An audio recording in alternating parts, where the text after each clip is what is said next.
Welcome, everyone, to I now call this regular meeting of the KCRHA Implementation Board to order. First, I'd like to start by grounding our work in our theory of change, which is that if we create a homeless response system that centers people's lived experience, then we will be able to focus on responding to needs and eliminating inequities in order to end homelessness for all. So this is a hybrid meeting, as all of our meetings will be going forward. So there's a physical location as well as virtual access. Once again, I want to thank Mayor Nancy Backus and the City of Auburn for letting us borrow their chambers today. I'm going to turn it over to Taj Wallace and ask Taj, would you please take the roll for our board? Absolutely. Simha Reddy. Present. Carrie Anderson. Present. Paula Carvalho. Present. Ben Moritz. Present. Christopher Ross. Present. Damian Patnaud. Here. Juanita Spotted Elk. I think I see her in the attendee list. Okay, we'll bring her over. Michael Ramos.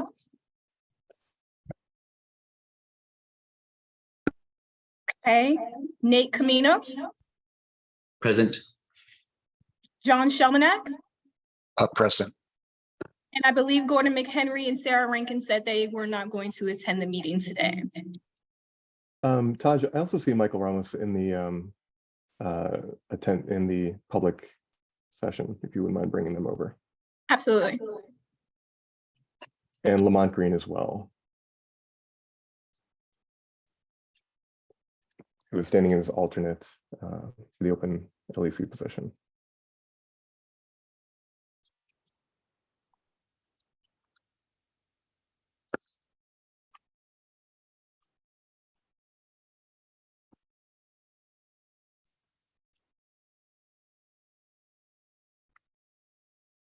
Well, while Taj, you're working on that, I may move forward here. Yes, Oh, go for it. Okay. We do have quorum today, and I'd like to begin our session by acknowledging that King County is located on the unceded traditional land of the Coast Salish peoples. We honor this land and its people, past and present, and we're committed to directing funding and resources to organizations led by and in support of Native and Indigenous people. So at every meeting, we reserve time for public comment. And if you'd like to provide comment, please add your name and the city you're from the chat now. Taj will call on you in order after the consent agenda. We'll have a total of about 10 minutes for public comment. We will try to receive as much comment as possible during that time period. Taj, if you'd like to go ahead, and I just want to note for the record that we have Michael Ramos and Juanita Spotted Elk present in attendance here. Thank you. Good to see you all. Thank you, Simha.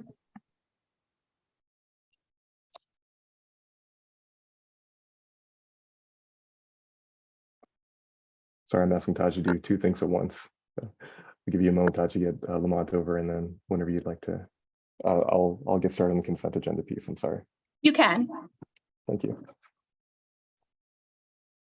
So on our consent agenda is the approval of the minutes from our February 2023 Implementation Board meeting. And I'd like to ask if there is a motion to approve those minutes. The consent agenda.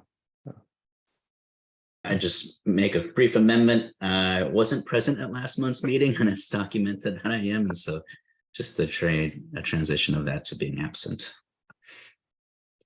Thank you, Nate.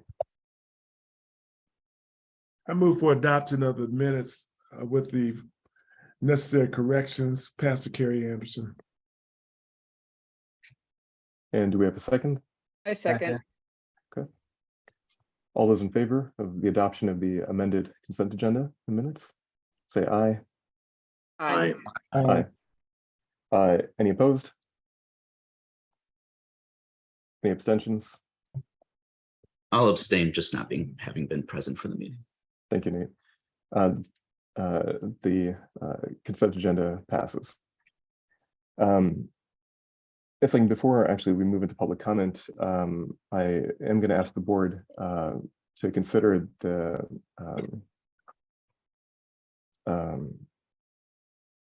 two amendments to our agenda for today. The first is our system planning committee needs a regular time set, and we'd like to establish that. If unless there's objection, I'd like to add that to our agenda today, to take 5 minutes or so to do that. The second thing I'd like to suggest is today is that we have had some difficulties with the process of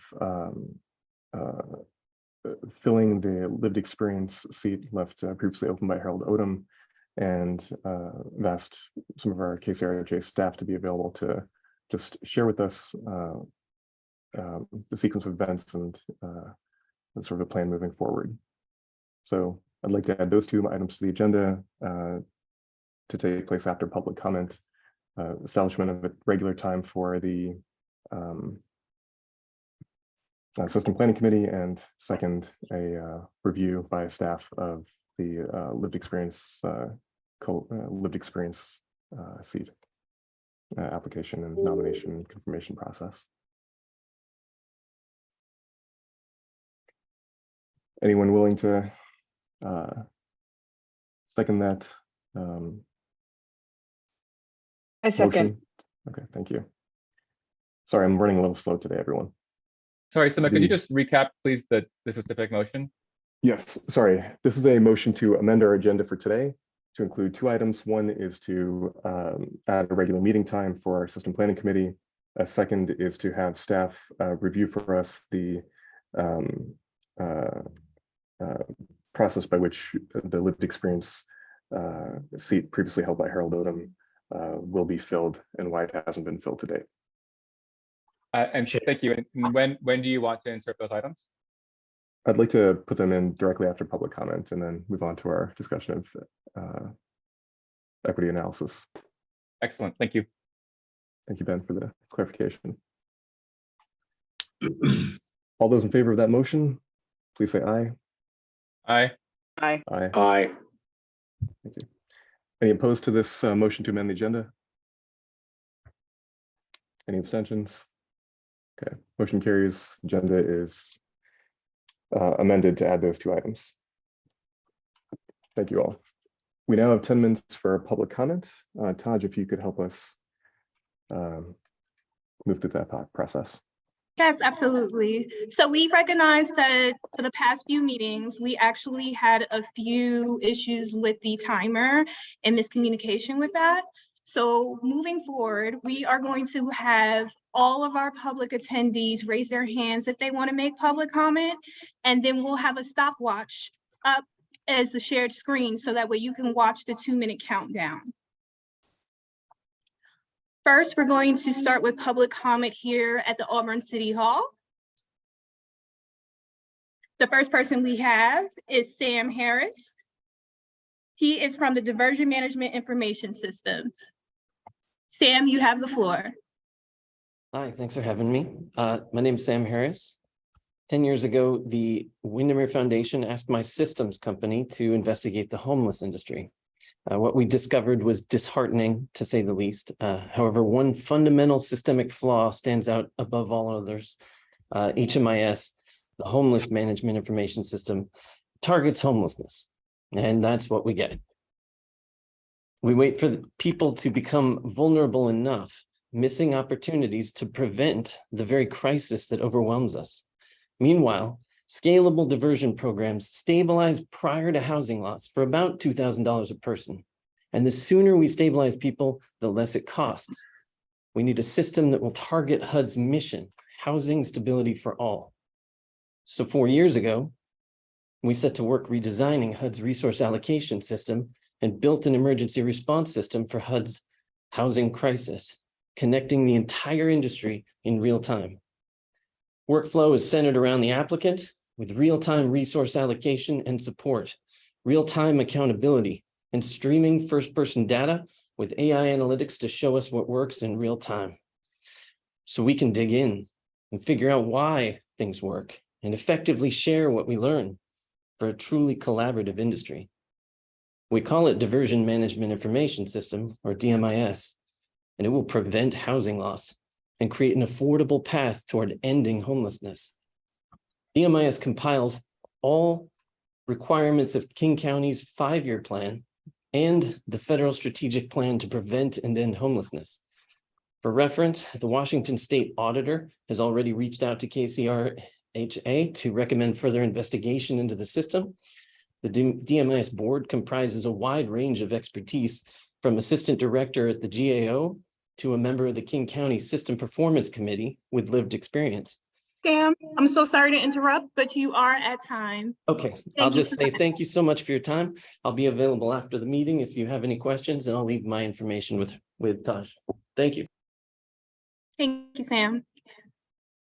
Simha, this concludes public comment at the Auburn City Hall. I'm going to move into our remote public comments. The first person that we have up for public comment is Jackie Siska.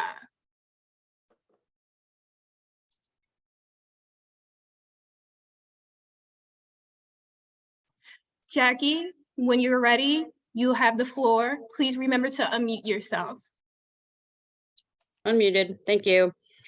My name is Jackie Siska, and I'm speaking today as a parent of children who attend the John Stanford International Elementary School in Wallingford, a school which is located by the Pasadena encampment on WashDOT right-of-way, directly under I-5, just north of the Montlake Canal. I've been attending these meetings for some time now, along with city council meetings where councilmen question the police chief about safety and express interest in quickly and properly rehousing members of unsafe encampments where violence is prevalent. I'm going to repeat the obvious. Over the last several months, there have been fires, murders, drug dealing, illegal dumping, all at the Pasadena encampment. And according to the SPD 2022 crime report, this area in particular is one with more dense spots of gun violence in North Seattle. I read through the email that WashDOT sent to our school. It read that KCRHA was waiting for emergency housing to become available to house the inhabitants. The RHA is negotiating for additional units that will address some of the needs. I had thought that KCRHA was refusing to use emergency housing and was only looking at permanent housing. I'm not sure, has this changed? I hope we're not being misled into thinking things are progressing faster than they are. Since the statement is from WashDOT, they do focus a lot more on their perspective and what is happening at the encampment versus RHA's. A parent came up to me the other day and said that she's happy because she feels that the encampment will be removed before the end of the school year versus the beginning of the next school year, which is in September. I'm not sure that I consider that a win. It's striving for mediocrity, taking the longest time possible to protect our citizens. I do not agree with her perspective, and I ask that KCRHA move forward faster for the sake of the entire Wallingford neighborhood and Seattle. It is clear the RHA is unable to fulfill the commitment of their MOU with the state. I've implored the city to step in. It is not acceptable for the city to sit by and watch as RHA and WashDOT fail to do their jobs. I also worry when this encampment is actually closed, nothing will change. Thank you. Thank you, Jackie. The next person that we have up for public comment is Ashley Capel.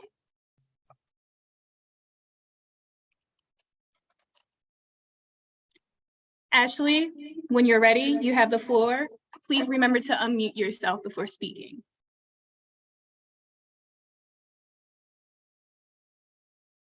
Thank you, Taj. Hi, my name is Ashley Capel. I'm back again to comment on the agenda item on the State of Right-of-Way Initiative agenda item. This initiative and its funding to KCRHA is directly impacting the lack of resolution and the closing of the dangerous Pasadena Ship Canal encampment next to John Stanford International School. It's been a month now since I last talked to all of you and addressed you in this exact meeting, where I commented on the fact that KCRHA has not kept its contractual obligation, nor honored the MOA or effectively used the funding from the state. It is your duty and obligation to quickly offer emergency housing or any housing to the unsheltered in these rights of ways. Yet it's not happening with any urgency or effectiveness at this encampment. Since the last board meeting, no substantive progress has been made. We have not seen housing options expanded as discussed in the last meeting or open for the unsheltered in this camp. We continue to be told that the agencies are still waiting for housing to be available. We have not seen further unsheltered moved into housing in the last month. In fact, to date, only 1 has been housed, 6 accepted, and still 10 have not accepted housing. While I know these things take time, as I've been told by many agencies and parties involved, the clock is up. You all have had months and months to offer services in housing, and your efforts have been ineffective. Additionally, I know there are funds available, but yet Mark Jones refuses to fund Standing Up Tiny Villages or other available housing that is currently available now.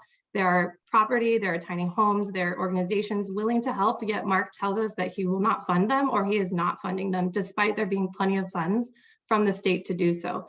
How are you ensuring the proper management of these funds? Are you aware of these decisions being made by CEO Jones? I really implore you to better understand what's going on in the organization. Every day that goes on by that John Stanford children are put at risk is another day where you are all making the decision to not do more. There continues to be gun violence crime, as Jackie stated, and please, once again, I implore you, I don't want to be back next month asking for the same thing. Thank you. Thank you, Ashley. The next person that we have up for public comment is Roosevelt McWhorter.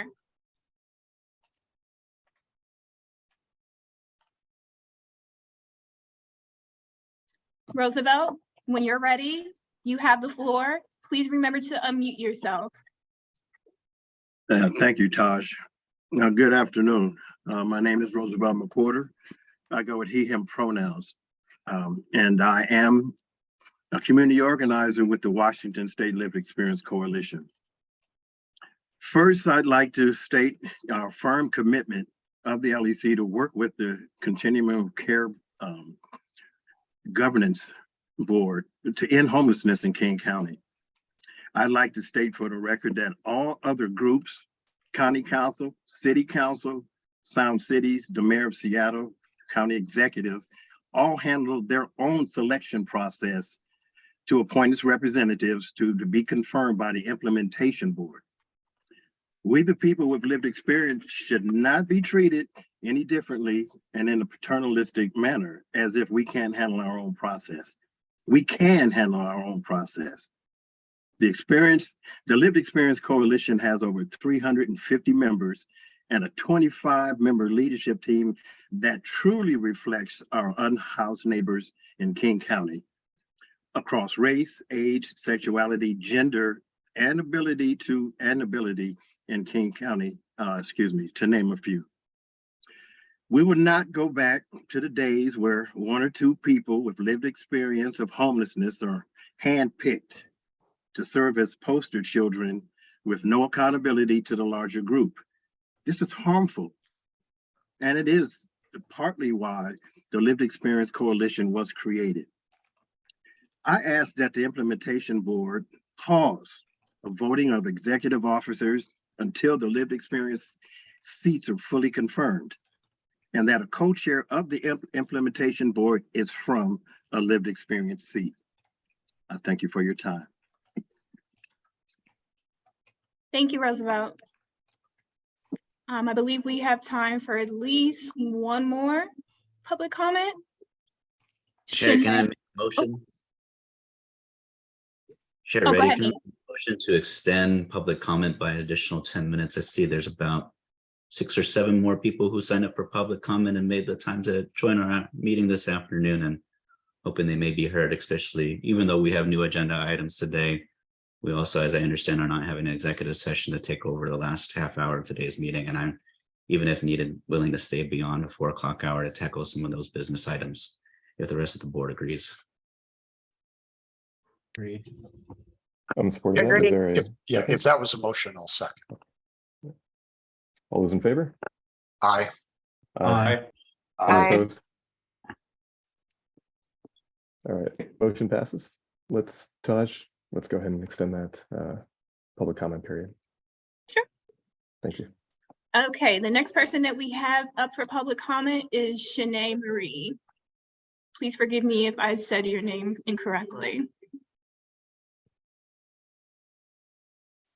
Shanae, whenever you're ready, you have the floor. Please remember to unmute yourself before speaking. Hello, my name is Shanae Colston. I'm the co-chair of the Continuum of Care Governance Board, also referred to you guys by the advisory committee.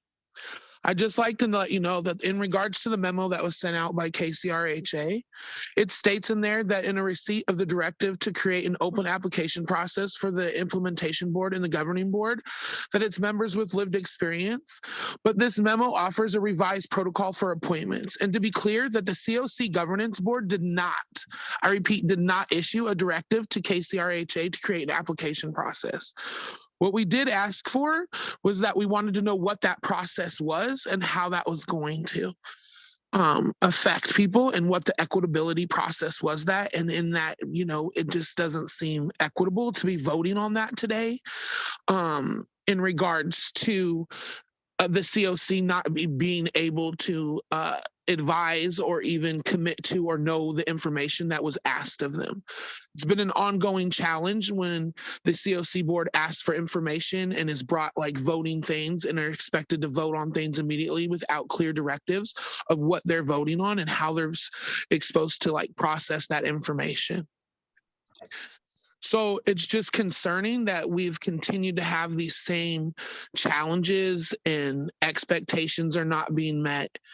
And they're really not expectations, they're actually job descriptions in regards to working together collaboratively and not taking the lead or taking over. That's really like oppressive behaviors when we do that. And so it doesn't feel good when we are issuing out emails that one are misdated and then also again misleading with false information in regards to what happened. The Continuum of Care Board is a public meeting just as here. And so if we were to replay that, you'd get your own clarification in regards to what happened at that meeting. Shanae, I'm sorry to interrupt. Thanks. Nope, you're good. Thank you. Okay. The next person that we have up for public comment is Eli Hosher.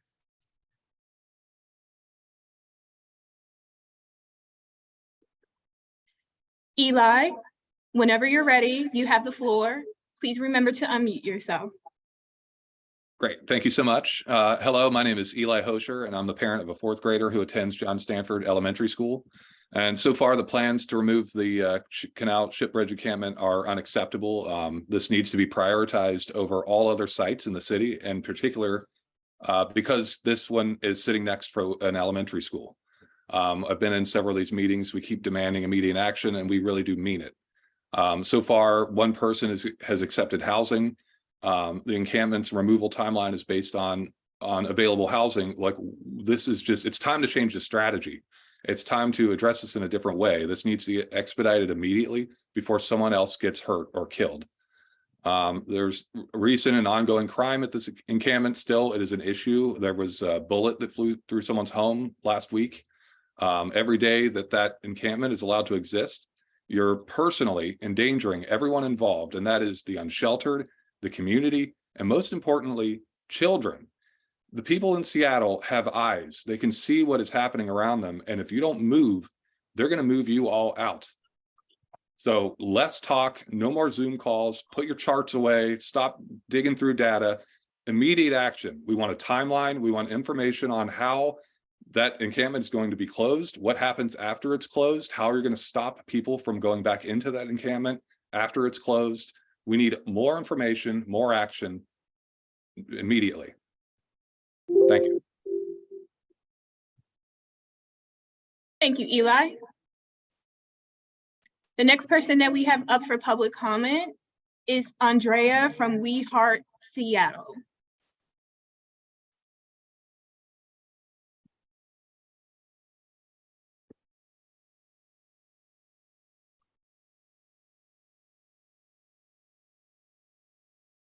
Give Andrea a second here.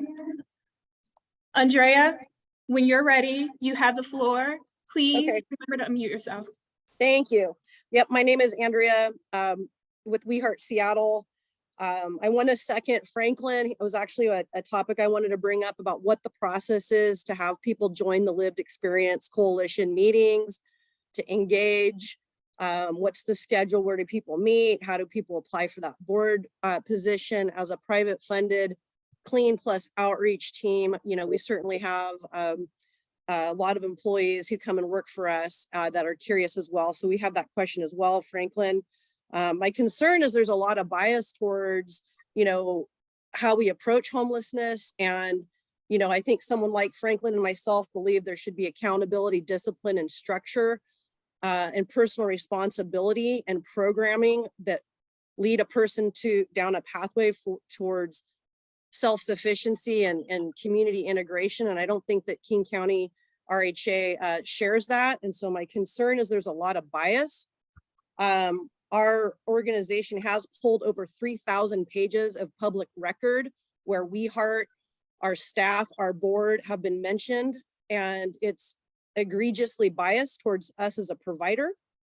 We've asked multiple times, how do we give you our data? We've gotten over 150 people off the streets, into housing, home, into treatment. And we want to give you that data. We just want to engage. There are providers out there, there's church groups, there's mutual aid that get people off the street.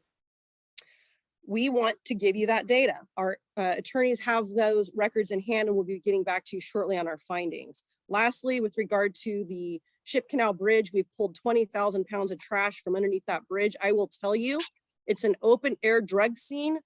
It's a different set of people every time I go. We don't need 100 homes. We need treatment and a clean team, and shut it down now. Thank you, Andrea. Our next person that we have up for public comment is going to be Marvin Futrell.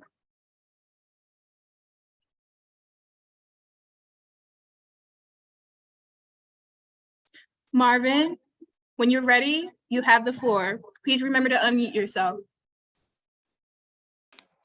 Thank you, Tosh. Hello all, my name is Marvin Futrell. I'm the other co-chair of the COC Governance Board, also referred to as the Advisory Committee. I want to clarify a couple of inaccuracies on a memo that has been now sent out and around, dated March 2nd. However, we got it March 7th, regarding the implementation of board and governing board appointments updates sent to the Executive Committee, Implementation Board, and Lived Experience Coalition by Peter Lynn of the KCRHA. I want to be clear that the memo said what also referred to, the memo stated that the Continuum of Care Board declined to proceed with the candidates that had been recommended by the Lived Experience Coalition process. This unfortunately is just not true. The COC Governance Board had several questions regarding process that has not been given, information has not been given to us by KCRHA staff to provide clarity on the processes that both the Implementation Board and the Governing Board uses to fill seats for the lived experience. That was no fault of the LEC. This resulted in the COC Governance Board holding a vote at our monthly meeting a week ago to hold a special meeting once this information became available to the board members and we could gather and move forward with the process for both seats for the Implementation Board and Governing Board. My ask is going to be that the Implementation Board not hold votes on the Implementation Board bylaws and not to vote on any executive officer positions today until the lived experience folks can be formally. Marvin, I'm so sorry to interrupt, but you're at time. I'm so sorry to interrupt. Thank you very much, and we should meet more often. Thank you. I believe we have enough time for one more public comment. We have Bruce Drager here that would like to speak. Bruce, when you're ready, you have the floor. Please remember to unmute yourself.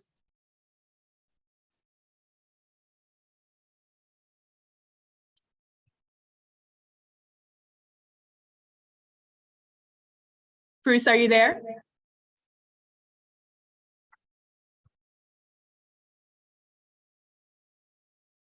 Bruce, if you're there, we cannot hear you.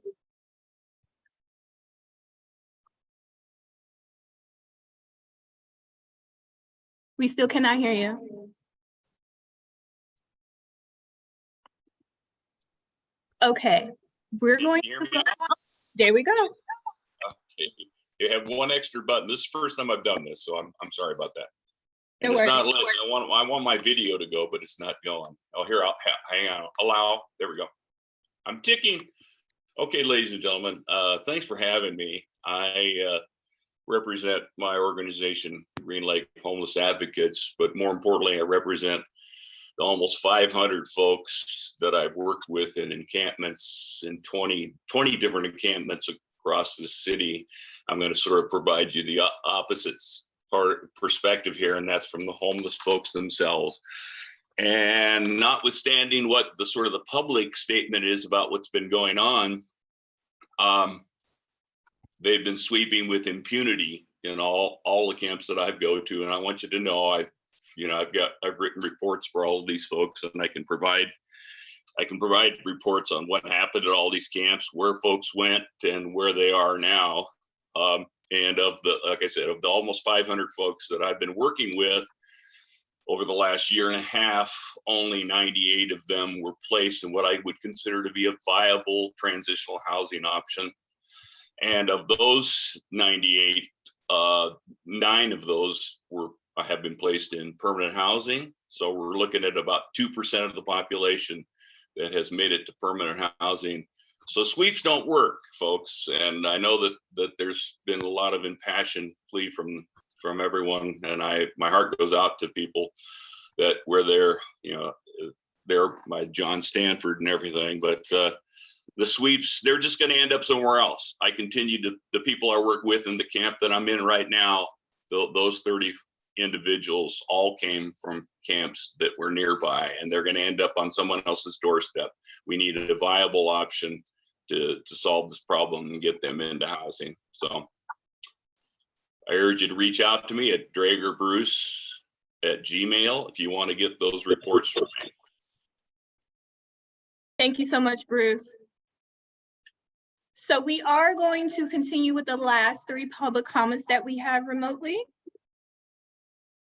The next public comment that we have is from Elizabeth Maupin. So sorry if I mispronounced your name.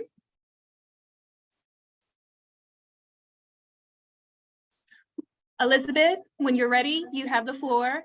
Please remember to unmute yourself. Hi, I'm Elizabeth Maupin, a member of the Lived Experience Coalition's leadership team. Though I once lived rough or in my car, I'm now safely housed in East King County, where I'm a longtime member of the East Side Homelessness Advisory Committee and currently serve on the board of the East Side Interfaith Social Concerns Council. I agree with the Lived Experience Coalition members who've already spoken.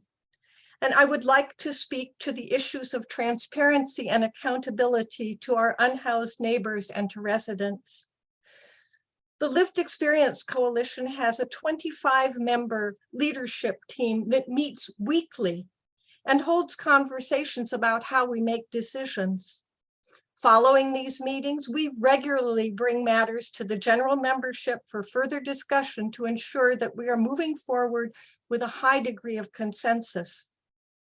Our bylaws state that the co-chairs of the Continuum of Care Governance Board automatically become part of our leadership team to ensure accountability to the Continuum of Care Governance Board. We're a diverse community who focus on being anti-racist, equitable, and anti-oppressive. To keep our gatherings safe places for transparency, we model unconditional positive regard and aim to be both honest and respectful in all our communications with each other. We hold each other accountable when we mess up, but also try to extend grace and seek healing together. We are in community on almost a daily basis with our unhoused neighbors because it is to them that we are most accountable. I strongly identify with those who are still unhoused, and this coalition is for me an extended family that I treasure. Thank you for your time. Thank you, Elizabeth. The next person that we have up for public comment is going to be Sean M.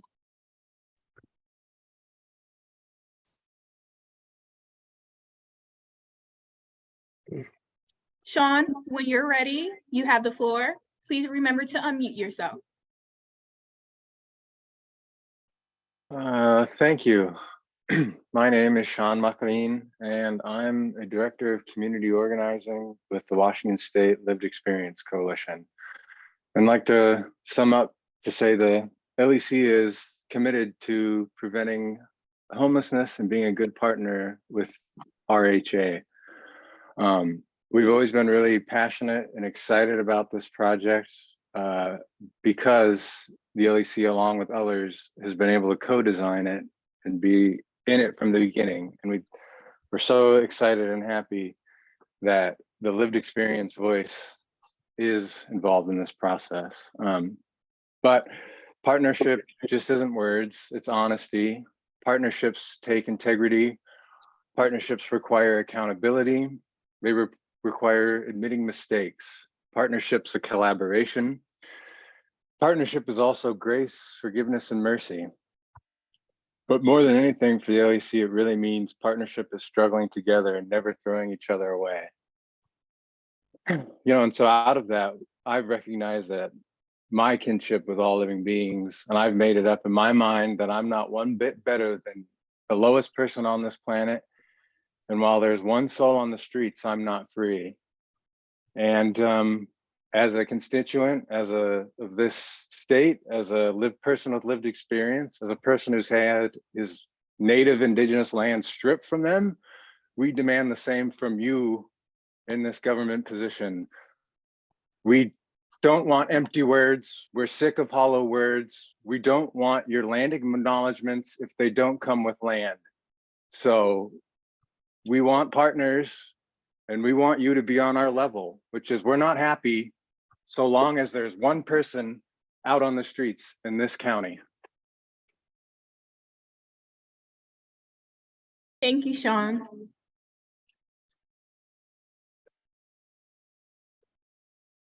Our last public comment that we have is going to be Ruby.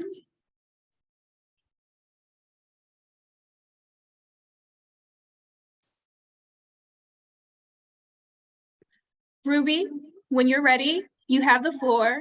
Please remember to unmute yourself. Yes, we can. Awesome, great, thank you. Hi, my name's Ruby, and I have lived experience in King County. I've lived here for 31 years, and I just really want to lift up the past few people that have spoken. And I also wanted to emphasize the fact that these times, as much as I appreciate public comment, and I'm here to give my own public comment, I want to just help remind my neighbors that there are plenty of other encampments that need housing, and that sweeps don't work, as what was stated. And where do they expect these individuals to go? And so we know that they are working within that prioritization. And I believe that the KCRHA is going to be doing as much as they can with what's allowed to them. I don't think that they're trying to hold out on just not addressing this one camp, but I want everybody to remember that these individual encampments need to be addressed. And if they say they're on their priority list, then can we give them some time to actually work on the issue rather than continuously bringing up the same issue that's being worked on. Thank you. I yield the rest of my time. Thank you, Ruby. Simha, this concludes public comment. Taj, thank you for that. And like always, thank you to everyone who's taken the time to comment publicly. It's not always easy to stand in front of a crowd and do this. I'm hopeful that we can address some of these issues today. We'll be speaking to the right-of-way. We'll be hearing about the right-of-way work a little later on today. And we'll be hearing about the process for filling our empty position here on the implementation board. So let's move on to that amended item, actually. Peter, are you available to, Peter Lynn, would you be available to talk with us a little bit about kind of what's happened to date as we've tried to fill the position previously held by Harold Odom? Thank you, Chair. And so you heard from the two co-chairs. I think I would also just invite them back if we want to cover this topic fully. The in candor, we didn't have a process. We didn't have a formal process for filling the seats that were not appointments by the stated members in the ILA. So there are representational seats on both the governing committee and the implementation board from the various represented bodies, City of Seattle, King County, Sound Cities. There was no formal process that we had within the workings of the board protocol and relations for filling the seats by members of lived experience. Once it was brought to our attention in December that a confirmation needed to be made by the advisory committee, we brought that as an agendized item for the members who had been nominated by the Lived Experience Coalition. The interlocal agreement says that the advisory committee will appoint members with lived experience to the implementation board and the governing committee for those seats, and will consider the recommendations of the Lived Experience Coalition or other groups representing people with lived experience. So there had been already folks who had been recommended by our partners at the Lived Experience Coalition. Recognizing that recommendation and working with the co-chairs, we agendized that for the meeting in January. That's the regular monthly meeting of the advisory committee. That agenda item was tabled in January, was brought back in February. Was agendas in February, was brought back in a week ago. And at that time, the advisory committee said, and I mean, I'm happy to go back through the recording, but it was very clear direction to open an application process for members of lived experience, which is the way that I tried to frame it in the memo. Clearly, that the language I used didn't resonate with the co-chairs. I'm happy to make any revisions there, but it felt clear to me that the direction was to create an open application process, which is how I tried to characterize it in the memo to the board. We did not have a formal process. We brought forward the recommendations that the lived experience had put forward for those candidates. There was not the vote was not to move forward with those candidates that were brought forward, but instead to open an application process. So we had not previously had an application process that was open to the public for members for this body. We have opened an application process for new members for the advisory committee and for the coordinated entry subcommittee and for this system performance subcommittee. Those membership application processes are open. But we had, we would essentially need to create one for members of the implementation board and governing committee. And that was what the memo referred to. Is that such a process would need to be created. It would then take into account recommendations from our partners at the Lived Experience Coalition for vote by the advisory committee to staff the seats, the representational seats at on both of those two boards. And I see Lamont's hand is up. No, thank you. And thank you, Peter. I was not at that COC advisory committee meeting, but I really believe Shanae and Marvin, they're both co-chairs of the meeting. And there were other COC board members that when they read this memo, they said that this is not an accurate statement of what happened, that they did not ask King County Regional Homeless Authority to do an application process, and they were not declining the candidates. And as Marvin and Shanae articulated, that there has been some more longstanding issues regarding support and lack of clarity and misinterpretation of items. And so again, I was not in that meeting, but I think Marvin and Shanae, who are the co-chairs of that committee, spoke pretty clearly that this memo is inaccurate. And, we get so many memos from King County Regional Homeless Authority that are of a concerning light as well.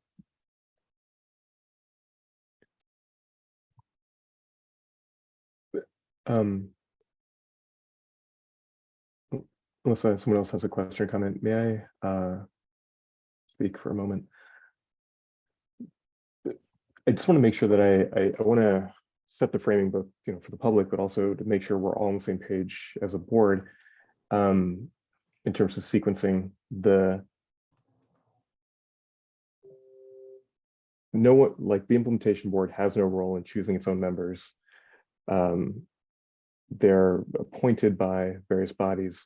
There are 3 seats that are designated for people with lived experience, and the route within the ILA to ensure that good representation there is that, as my understanding is that the advisory committee, which is our continuum of care board, receives recommendations from the LEC or equivalent organization, and then nominates them to confirmation to the governing committee, and then they are seated to us.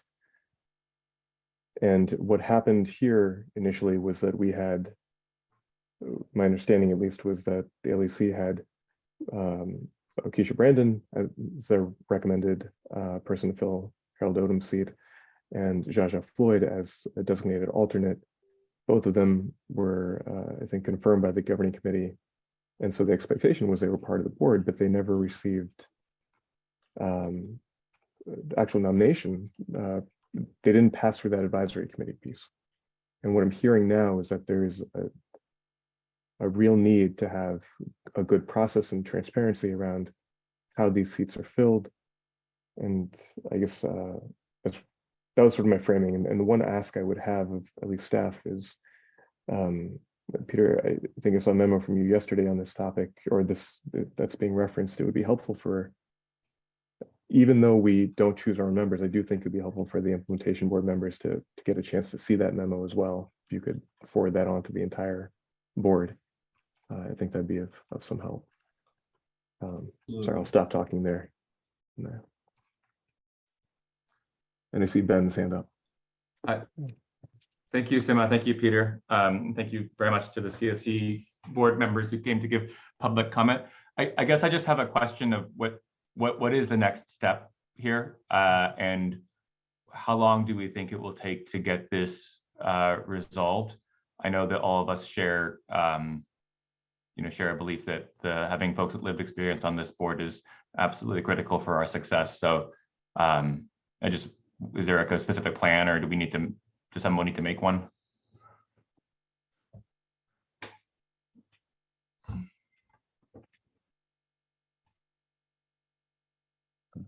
I see Lamont, if you wanted to respond to that. Yeah, no, thank you, Sima. I believe the COC governance board and the lived experience leadership team members are going to be coming together to clarify and work through a process, and that they will, that's in alignment with the interlocal agreements and so forth, and send that to you all for your review and feedback. Actually, I mean, this seems like it fits squarely within the purview of the COC and COC board and advisory committee. How can we as the implementation board be helpful or supportive as to ensure this process moves forward effectively and quickly and openly? I guess that's a question related to Shanae and Marvin as well as you, Lamont. If we could invite Shanae and Marvin back as the advisory committee co-chairs, I think they're the correct ones to speak. Yes, moving them over now.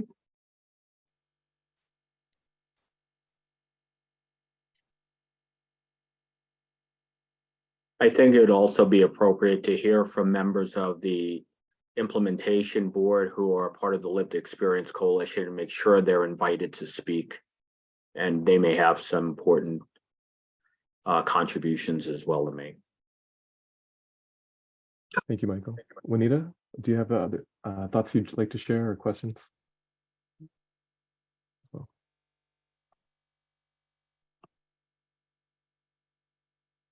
Oh, I think you might still be muted, unfortunately. Yeah, well, I just want to say thank you for raising this up, and listening is very critical because of the issues that are,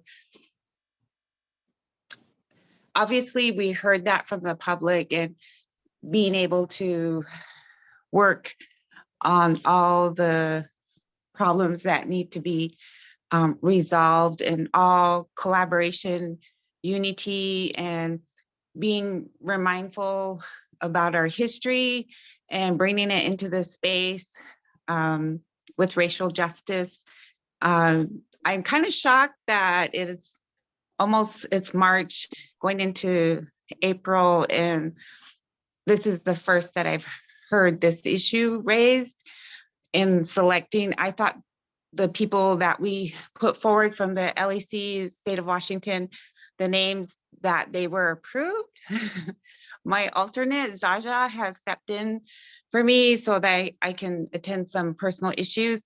But I just want to say I appreciate everyone doing this work. It's very important. Every voice matters. And I look forward to hearing from the co-chairs. And it's critical to have a co-chair, as Harold Odom moved on in the RHA, to have a lived experience seat with the co-chair is very critical. But anyway, I just appreciate the opportunity that people with lived experience matter, that we're important to, and we're here to help in any way possible. Thank you. Thank you, Linda. Thank you so much, Juanita. Marvin or Shanae, if we could give the floor to you for a moment. How can we be supportive, and how can we help? Or if there's anything you'd like to share with us. Shanae Colston. So I just would like to agree. I think that the LEC and the COC board will get together and decide what's most equitable, what's most less oppressive and anti-racist in this, right? It just has to be an equitable process. And it's all about checks and balances and transparency. And so you can't have people, as Peter said, there wasn't a process, right? There wasn't a due process. And when we're talking about people experiencing homelessness, like, people with lived experience have to be included in that. And even through that, there's an equitable way of how that inclusion happens. So that's just kind of where I'm at. I think we need to do that. I don't think that KCRHA or the implementation board specifically needs to take hand in that. I think that we are adequate enough to do that and handle that on our own, and then again be able to present that, like Lamont said, back to.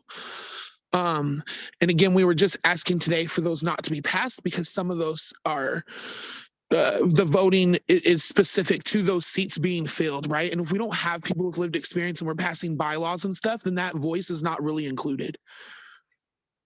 So that's kind of where we're coming from today. And yeah, Peter, there are some corrections in the memo if that need to be had. I know that you asked for him to share that with everybody, but there are some inaccuracies in that. And so just read with caution in regards to that, as well as we had spoken earlier. And Marvin, I don't know if there's something I missed or you want to add to, that would be. I don't think you missed anything. Hello, everyone. Marvin Futrell. Thanks for bringing us back across. Once again, I want to put forth that a request for information or understanding of process is something that every board does. And that's what we did. A lot seems to have gone off of a simple request other than just returning information. I want to say that I would like us to support each other. And for that, I would ask that we figure out a way for our boards to meet twice a year as it's laid out within the original charters that we saw when we were onboarded now a little over 2 years ago. There is a consistent track record of not always understanding or being given enough information as a Continuum of Care Governance Board It also acts as an advisory committee for the KCRHA. The information needed is so that folks that are new or coming into these rooms have a fair and equitable chance to make the best decisions possible. So I would hope that you all would help us with our call for being given information in a timely fashion and in a manner in which can be disseminated by folks with lived experience. Thanks. Thank you, Marvin. And I see first board member Moritz and then Nate Caminos next. Ben, sorry, you're still on mute. Sorry, I was Whenever just you're saying ready. I was going to let Nate go ahead, but mine's actually just a quick follow-up question for Shani and Marvin. How much time do you need? Can you commit to having the members confirmed and in place by our next regularly scheduled meeting next month? I'm unmuting myself. It was wholly our plan, and it bears out from our recordings that we voted to call a special session once we got more information that we thought would be coming within a week or so about the process. And then we were going to come together as a board and vote. I can't speak for everyone. We still have that plan in place. So if there's more information that can be shared with us in the board, we'd happily convene, take our votes, and move this process right along. And I would agree with that. We just can't speak for everybody on the board. But as the co-chairs, we did ask for our board members to be aware that we would request a special meeting for this particular specific topic in regards to voting in those seats. And then as well, waiting for that response in regards to, well, today I found out there is no process, right? And so now that we know that, we'll be able to take that information back to the rest of our board members, share that with them, and they may have questions or comments that come up in regards to that, as well as the bios were released to us as well. And so we also asked our board members to read and review those bios, and if they had any questions, comments, or concerns in regards to those as well, that was shared out. And so those are our expectations at this time and what we are in the process of currently doing. I think after today, we'll be also looking to meet with the LEC, Lamont, and the other 24 leadership members in regards to what that process needs to look like. And so again, that just takes, some collaboration between those two entities to make it happen. Thank you, Shanae. I see Nate had his hand up previously, and then John. Oh, thank you, Chair, and appreciate Shanae and Marvin for making the time this afternoon to join our meeting and to be a part of this to inform us as the implementation board. Given just to Marvin, your comments earlier, supportive in being a past co-chair myself too, and whether it's our current and future executive committee, at least, if not board to board, encouraging future meetings be scheduled jointly between our two bodies and what that might look like. I had a similar question or thinking about with board member Moritz in terms of potential timeline to see what the next steps of this would be. I mean, from where I sit, in the past times, we've only had our votes in terms of officers and executive committee members. We had full representation of the Lived Experience Coalition. I hope that can be true for our upcoming vote as well, that we not take a vote today in hopes of having a year pass until our two members who are part of this board have a chance and opportunity to either run themselves or at least have a say in terms of what the leadership of this governing body will look like for the organization, the way that contributes. So curious in terms of at least, in terms of what the next steps and process are. It seems like there's quite a lot. And while our next board meeting is on April 12th, supportive, at least in terms of postponing both the bylaws vote in addition to the officer elections to the April 12th meeting, pending that the timeline of being able to have a special sessions amongst the COC, as well as the other conversations with staff and the Lived Experience Coalition can continue a month from now to be able to take those actions with our new board members.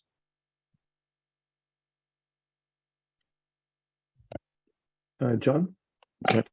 So I'm going to try to be really brief here and see if I can understand what I think is supposed to be the process, and tell me where I'm wrong.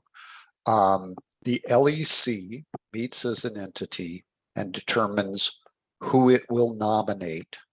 That nomination goes to the CFC committee, I believe. The CFC committee can consider those nominations, but could also receive a nomination and make a recommendation to the governing board to appoint these members. And then the governing board needs to meet and make the appointment. What have I missed there, other than my next question being, when will the governing committee meet next? Because clearly, if I'm right, we need the governing committee to act before the nominees become members of this body. Peter, do you want to, I see your hand up. Thanks, John. Just to be clear, the advisory committee and the COC board are the same body. So the step there is one.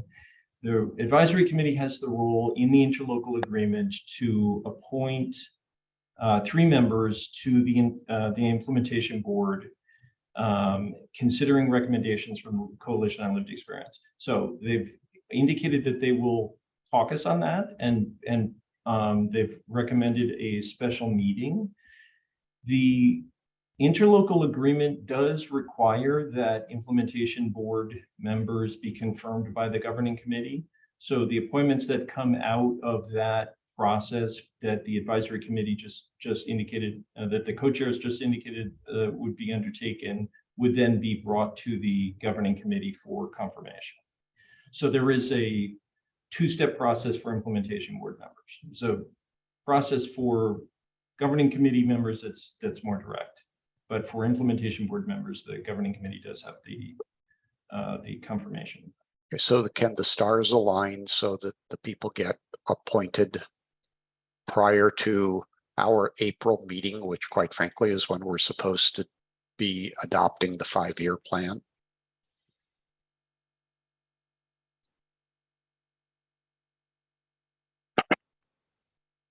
I am sorry, but I'm going to need to consult the calendar to sort that out. So I will reconvene with the co-chairs to look at when the governing committee.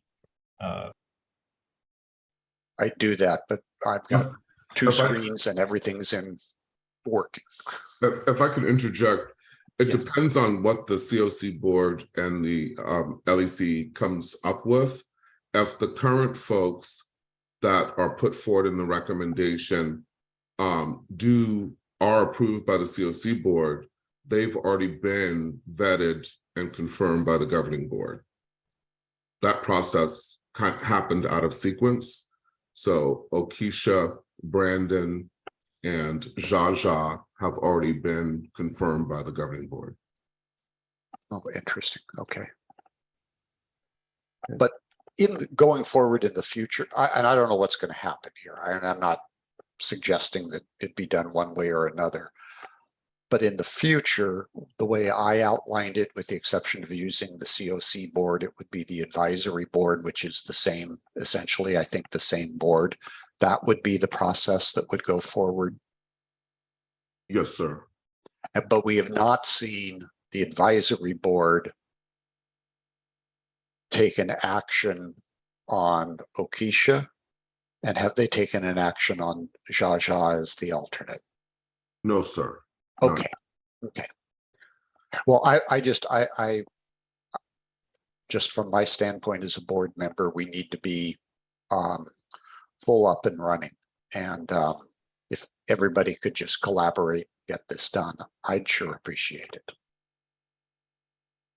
It does seem like there's a fair bit of work that's going to have to happen in the background, and we'll, the part of the LEC, the advisory committee, and whatever support is needed. Peter, do you have any last comments there or other thoughts? I just wanted to acknowledge you referenced alternates. This would not pertain to alternates. Like that would be, there is the potential for people to nominate alternates that would be addressed in the bylaws of the implementation board. The governing committee has identified a process for that. So the alternates are not deemed as requiring confirmation. Thank you, Peter. Any final questions or comments on this topic? I do want to, oh, Juanita, please. I just want to also make mention racial trauma, how real that is, and my experience with systemic racism and the whole work of racial justice, that an alternate for me is very critical and very supportive. So I just wanted to remind people of that. Jaja Floyd has a great deal of experience, and some of us are still in that process. Even just to have a right to my voice and my circumstances have been very real and traumatic. So I just want everyone to listen with your heart, with that lens of compassion. And it's critical for someone like myself to have that kind of support. That's all I want to say. Thank you for listening. Thank you, Anita. Lamont, I see your hand. Yeah, and just really quickly too, Peter, that clarification that you mentioned on the end, that the alternates didn't require that process. I think like there's clarity needed amongst everyone, because we tried to bring Jaja onto this meeting as an alternate, and she was denied because of not being approved. And so just if there can be some type of clarity, because it seems like people have different understanding of that. All right, and Peter, let's take this last comment. I'm sorry, in the absence of bylaws, there's not a clear process for it. So it's a possibility that's raised in the interlocal agreement. The governing committee has a clear stance on this in their bylaws. Once bylaws are approved at the implementation board, that will clarify how the process will work for the implementation. Okay. Thank you, Peter, and for everyone for this conversation, especially to our COC co-chairs who've made the time to come join us. I do want to acknowledge something that was brought up both during public comment and by two of our board members, Lamont Green and Nick Caminos. A concern around moving forward around bylaws and officer elections, given what we've just heard and the lack of full representation from the lived experience, unlived experience seats. Those are two items on our agenda today. And I wanted to open up, I wanted to see if there's discussion around or a desire to hold off on moving forward in those.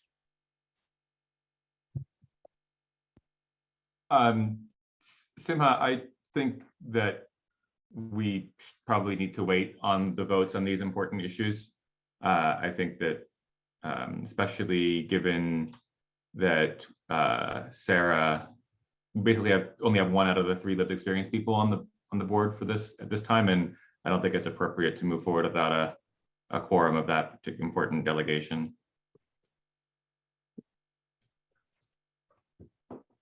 Other comments or discussion around that? Nate?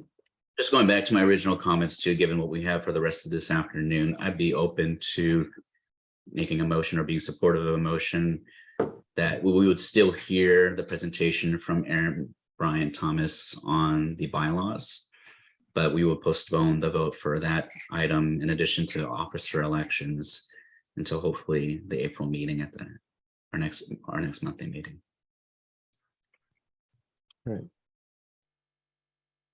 Christopher? that's the second time Nate's brought that up, and I would love that to be actually a motion and move on it. So can we memorialize that and actually vote on that? I would make a motion to. Oh, I know, yeah. I will make a motion to postpone the votes on the resolution 2023-01 in addition to officer elections until the April 12th board implementation board meeting. Pastor Kerry Anderson would like to second that motion. All right, all those in favor, please say aye. Aye. Aye. Aye. Any opposed to that motion to defer officer elections and board bylaw vote? All right, motion carries. We will hold off on both voting on bylaws and officer elections until a later date. We have 45 minutes left. We have two presentations, one from Aaron Brian Thomas, who had a chance to meet with this group and talk through the bylaws with us. Aaron, if you could share with us some of your thoughts and recommendations, and then we'll hear about the right-of-way work after that. All right, sounds good. Good afternoon, everybody. Give me one moment so that I can share my screen.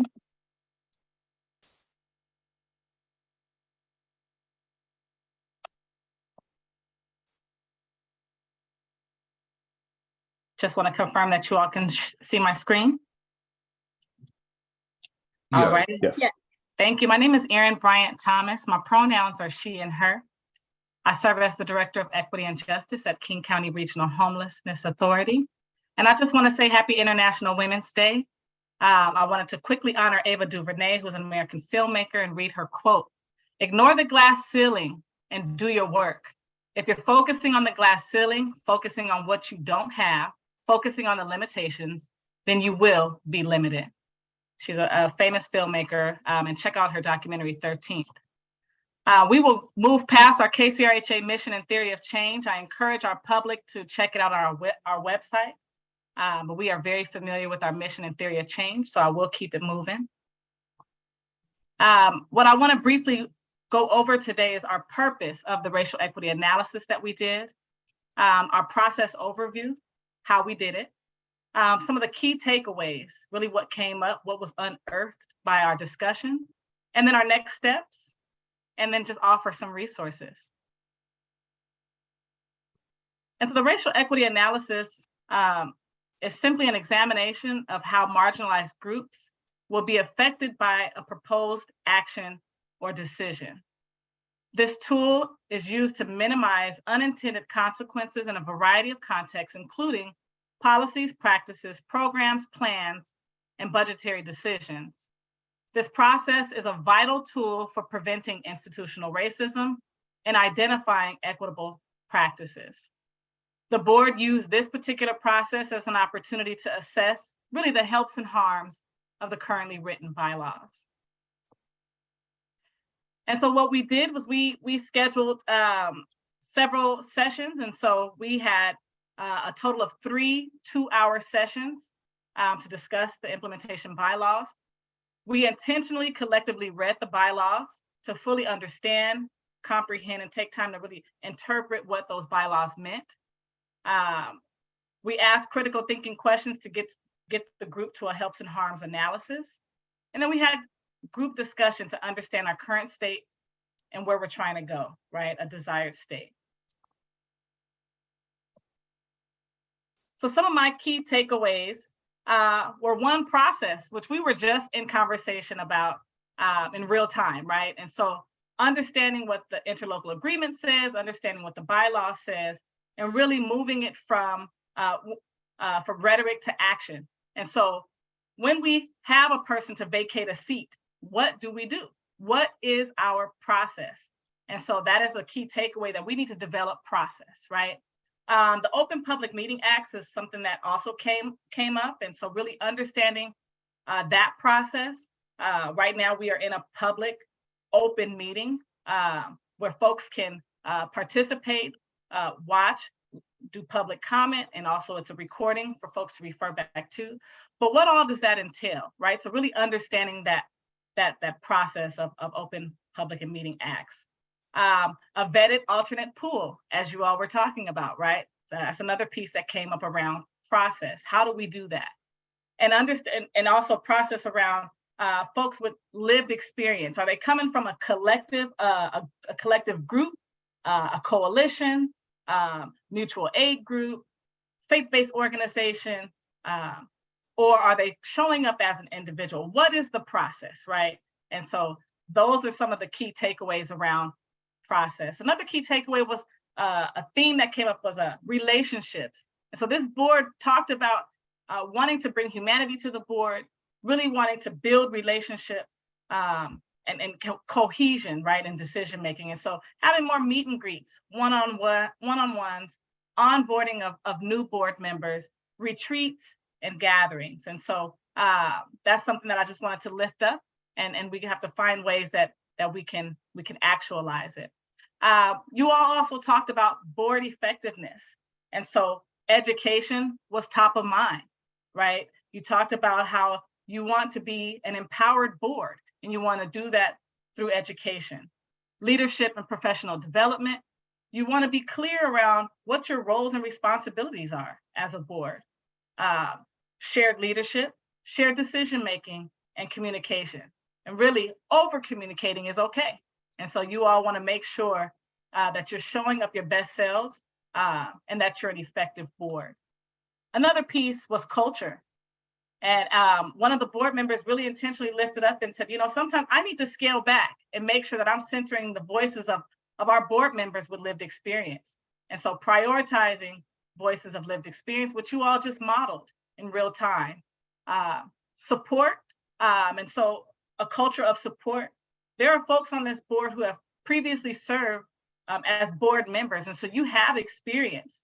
And there are folks this is their first time serving as a board member. And so you all talked about like a buddy system, right? And so really want to cultivate a culture of support. And lastly, the culture of plain talk. There's a lot of jargon, a lot of acronyms, a lot of undefined terms that are used in this space. And you all talked about wanting to create documents with plain talk, right?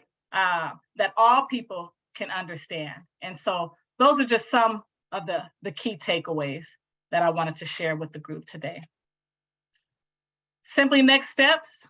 We were hoping to head toward approval of bylaws. I just wanted to lift up that my recommendation from the perspective of our equity analysis, I feel like the bylaws were already written with high levels of consideration for those who have been traditionally left out and marginalized. And so I did not have any recommendations on altered or changed language at this time. But I think the biggest takeaway was we needed clarity on process and procedure. And so when a vacancy happens, what do? When we bring in folks who are going to serve as alternates, what is the process? And so one of the things that I committed to the group was that I would do a racial equity analysis write-up from our process, and I'm still in process. I've been sick for the past week and a half, so I appreciate your grace. But I also, there's continued dialogue. I want to recommend that you all continue in dialogue, and it sounds like you all have intentions and plan to do that based on the conversation today, and that you all continue to do that in your board retreat that you plan to have in Q2. I also want to offer up some resources for those that want to participate in a process like this in your organization. I recognize that our board is a volunteer board. And so you all are doing this, a part of your other commitments, right? Your family commitments, community commitments, and work commitments. And so if you all found this as a value add, I would encourage you to continue to be in practice around this process of really thinking about the helps and harms when it comes to your decision making. So I wanted to share some of those resources. Again, I want to just appreciate you all for the time that you spent with me. Again, you all are doing this on top of the work that you have committed to do in your families, your communities, and your work. And just really want to appreciate you all and extend gratitude. And for those that I didn't get a chance to to talk with and be in conversation with. This is not a one-time thing. This is something that we want to be in continuous practice with. And so feel free to reach out to me anytime. Thank you so much. Well, thank you so much, Erin. Does anyone have either comments or questions for Erin Lamont? No, I wanted to thank you, Erin, for the process. It was really, really good to go to the process. And you seemed really unbiased. You asked a lot of really thoughtful questions to help us think through things. So I thought it was really an excellent process to look at the bylaws from a lens of racial equity and social justice, and really lifting up ways that it could potentially cause harm or maximize benefit. And I know in the public comment, folks were sharing about having a co-chair for one of the lived experience seats, and you mentioned collective versus individual. Was there any thoughts that bubbled up around co-chair and centering the theory of change that you'd be able to share? Yeah, one of the things that I wanted to do was do a more robust share out around recommendations, but I did want, recognizing the current conversation that we are in right now, I wanted to hold off on some of those recommendations if that's okay. But I did mention that one of the recommendations was to have one of the co-chair seats be represented by one of the dedicated lived experience seats. And so, but I'd like to encourage the board to remain in conversation so that we can actualize that. Thank you. Thank you, Erin. And we'll be able to get those recommendations before we vote on the implementation bylaws. Absolutely. Okay. Absolutely. Thank you. You're welcome. Ben, I see your hand. Sure. I just wanted to, I said this to you by email already, and when Lamont said some of what I wanted to say, but I wanted to just take the opportunity to thank you for this. I have not been through an equity analysis of anything before. It was a first for me, and I have to say I was very skeptical of what it even meant to do in racial equity analysis of a set of bylaws. But for me, what it was the process of being in a meeting that Erin facilitated with 3 other of the board members. It was, Gordon and Zaza and Juanita, Okisha and Juanita were there. And it was, it was an opportunity for that group to really come together and have a real conversation in a facilitated way.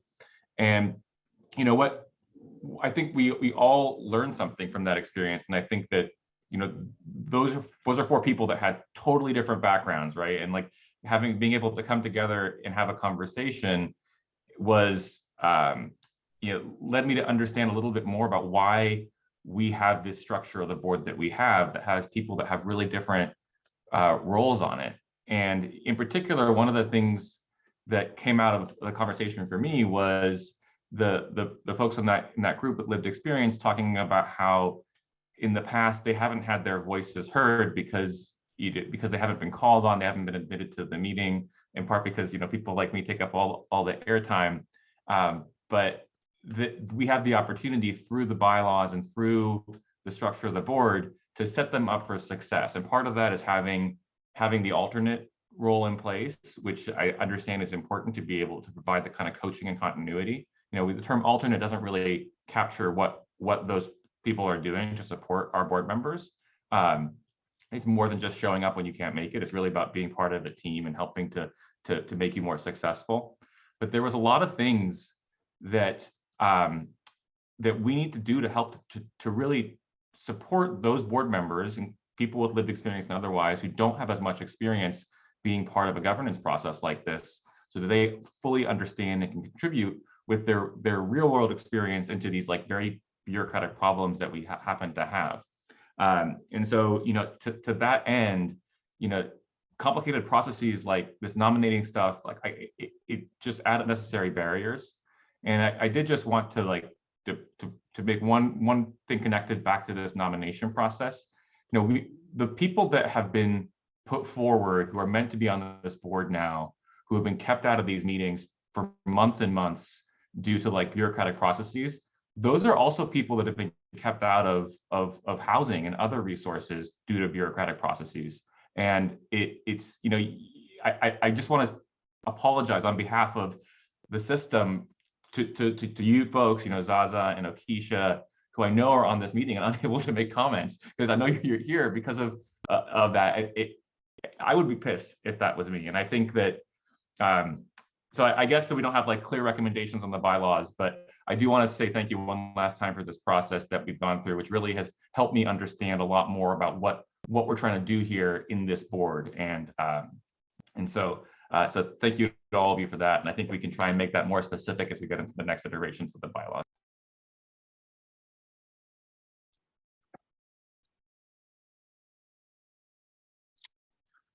Thank you, Ben. Thank you, Sima, John, Sam, and then Juanita. Great, thank you.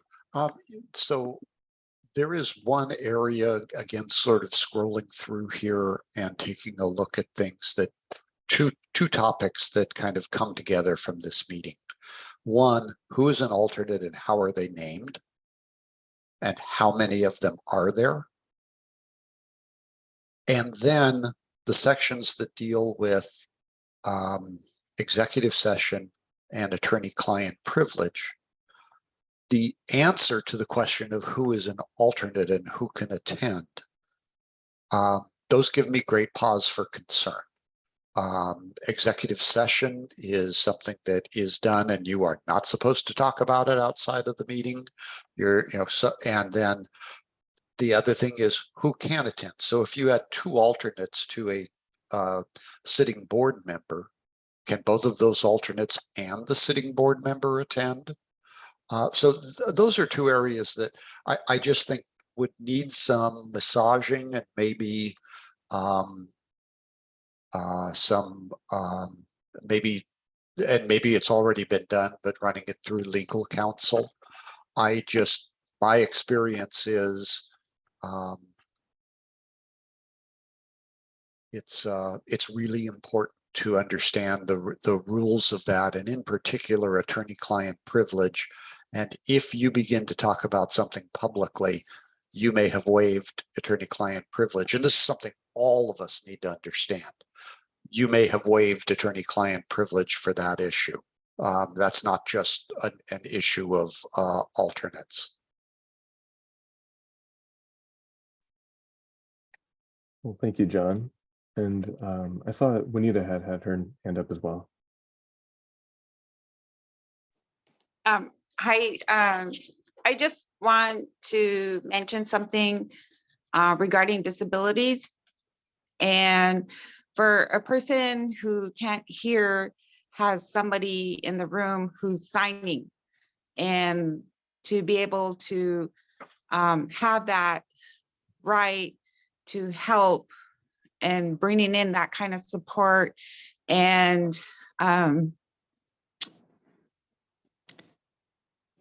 to raise the issue with systemic racism and how detrimental it can be and harmful when people who are not using harm reduction or I'm thinking of traumatic trauma-informed care, and who are not trained and who work in systems and hurt people such as myself. And so I just want to raise that issue up. There's just different times where I'm a little more hypersensitive.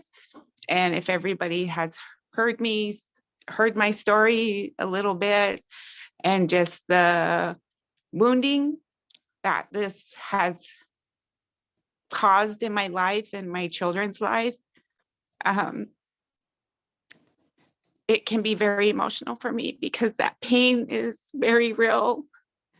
And for my background, I chose that for a purpose and a reason. And with the training that I have received, that how critical it is to remember the past and bring it into today, and to help people understand and bring more awareness around these issues that need help and support. And so I just want to say thank you, Erin, for your expertise, how valuable it is. I went to the National Conference on Homelessness with the Alliance, and it was very supportive, very loving, very kind, very compassionate regarding people with lived experience and how important we are. And that was very beautiful. And just to hear that on that platform and recognition, our voices and our lived experience and being homeless for a whole wide range. And so it was very empowering, and I just want to acknowledge that. It feels good to have that kind of community that is unified in that way and really dealing with the issues that we face with homelessness and all the harm, the public safety, all the concerns in the community, and really leaning into this and being intentional. And also to recognize culture and with our tribes, especially in Washington, bringing our culture into the space and dismantling and what LEC does and recognizing those harms is really critical, and being able to transform our systems, in which today there's a lot of people that contributed to where we are, and really recognize the shoulders that we do stand on today and the people that work very hard to make sure that we have a voice. And I just want to say thank you, and I appreciate your heart to making sure that is possible. So that's all I want to say. And I want to just be mindful for the disabilities that we have in community, and having that right to have the support that is needed for someone like me is important. That's all I want to say. Thank you very much. Yeah, thank you so much for sharing. Any other comments before we move on to our next item? Okay. Seeing none, I'm gonna ask if Jeff Sims is available to us. Hey, Jeff. And I believe you're gonna brief us on the right-of-way initiative. Yes, Mr. Chair. For an introduction, my name is Jeff Sims. I'm the Senior Director for Policy at KCRHA, and I have a slideshow to share. Give me just a moment.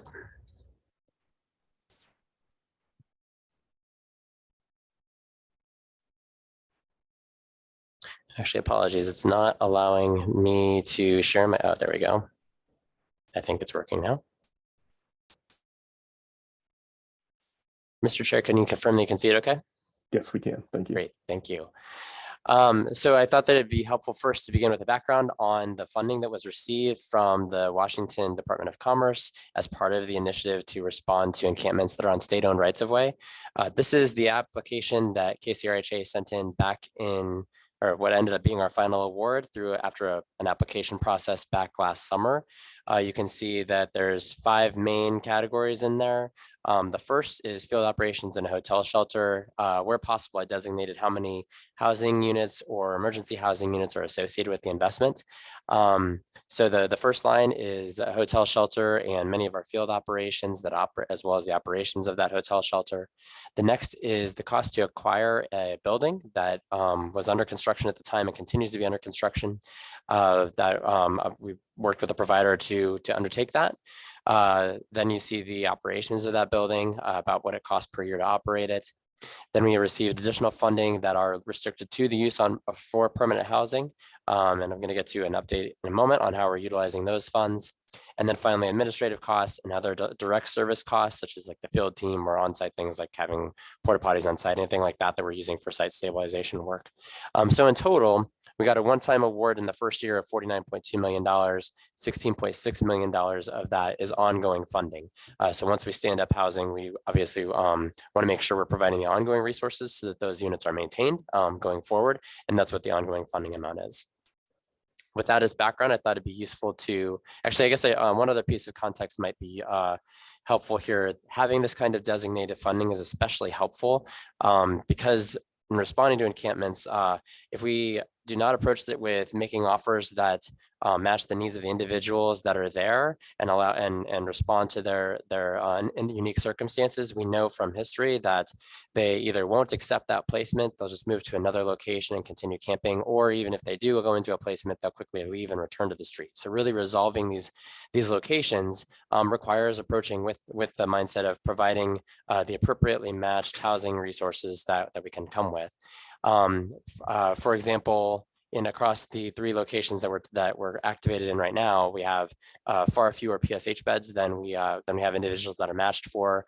On a typical night, we have very few shelter beds. I think the last update that I received was there was only 5 beds across our entire countywide system that were available. That was the March 3rd update that I got. So we're dealing with a lot of resource constraints that limit how much we can move people into indoor locations, and especially that are good matches. And these kind of resources allow us to approach that with something that'll be effective in actually resolving the encampment. To date, we have RHA in collaboration with all of our partners, and through that funding that was provided, we've responded to 4 locations. One of them, for example, at Dearborn was an incredibly long-standing. Since I moved to Seattle, I knew of encampments variously popping up and being swept in that location. That has been resolved. We are currently active in 3 priority locations. One of we typically don't say exactly which ones, but just there are 3 priority locations. Those are identified based off of a variety of factors that include things like public safety risks, public health risks, sensitive populations, circumstances within the encampment, all of those kinds of factors. So that we're dealing with an estimated 200 to 225 people across all 3 of those equally prioritized locations. And then wanted to note that per the comments I made earlier, with the resources that have been brought by the state to respond to this, we've encountered 119 individuals before these current priority locations, the 4 prior ones. There was 119 individuals at those locations, 118 of them, so nearly 100%. That's less than 1% of people that are not actually moving inside and staying inside rather than relocating to another place or remaining outdoors. And that's a really monumental success rate and demonstrates that we are doing something well in the sense of actually bringing solutions, not just pushing a problem around. And then so for an update on exactly how we have been spending funding so far, some of these tie back to the lines that I just went through on that chart a couple slides ago. So you can see first on specific housing activity, there's 80 hotel units that are currently active. Those have been active since June. They are, let's see, it's the 8th. They are either currently full or they are promised to a specific person, and we know who that person is. And there is not a vacancy that we can match right now to there. I looked at my calendar and date to make sure I knew what day I'm talking about, because I am thinking very specifically about an operational aspect that's underway to know that we don't have vacancies in them. Then we have the 54 unit building is experiencing a construction delay. We did get recently a little more detail about that. The estimate, it was initially supposed to be open in February. Right now, it looks like June would be the earliest that we're looking at. And then with the last piece is 45 unit. We've also that $12 million line. We already have 45 master leased units and have identified a service provider to operate those units. That building is expected to begin operating on April 1st. And then tomorrow, you will see that there is already, you could actually still see it because it's still open. There's an RFP online to procure additional master lease units and the associated services. So we can add additional units to that 45 units that we've already stood up and further make permanent housing options available for individuals that are coming from state-owned right-of-ways. Not only saying, okay, we acknowledge those units, and there's also outside of our control other buildings that have experienced construction delays. For example, there's a permanent supportive housing building that we had already begun the work to look at who would match with that across some of these prioritized locations, make sure that individuals are going to move into them. That building is also delayed, likely until May or possibly June. So rather than waiting for just these buildings to open and accept that there's nothing we can do, we've also approached opening up bridge solutions. So we've identified and at least 68 bridge units that are anticipated to open next week. And then we've also identified a service provider to operate those units. And then that's 68 bridge units. And then we continue to also be aware of shelter vacancies throughout our system. As I mentioned, there's a incredibly limited resource there that become available. We have had one person successfully enter a tiny home village, and at one of the encampments that was spoke about a lot in public comment just now.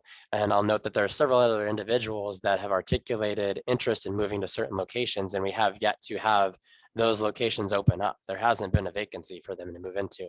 So that's some of the bridge solutions that we've been working on as well.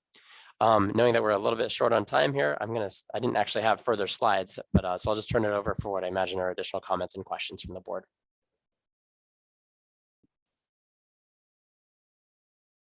Thank you so much, Jeff. Lamont. I just want to say, wow, this is great. As we would say, the Deep South. Now we're cooking with fish grease. But it is exciting to see like that master leasing, like you guys ramping that up and the bridge units. And so, yeah, great job, King County Regional Homeless Authority. It's awesome. Thank you, Lamont. Appreciate that. Jeff, how does this connect to the work you were doing, like the work that's being done around like the housing and ID services around encampments, like the fair that happened recently?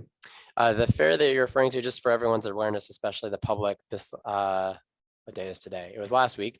There was a collaborative effort with a lot of our state partners. So DSHS, the Department of Licensing, Commerce, the City of Seattle, REACH, PDA, Catholic Community Services, ourselves, a lot of partners came together, but really, especially that state component that came, allowed us to do a one-time event at one of our prioritized locations to connect people with two primary things, really. One, that's why the Department of Licensing was there, a state ID, which is often necessary to be able to move into housing. And then also with DSHS there, identifying individuals that are not currently receiving, but could receive public benefits. So think of SNAP, more commonly known as food stamps, or maybe there's Medicaid enrollment, things along those lines, maybe Social Security disability or similar types of programs.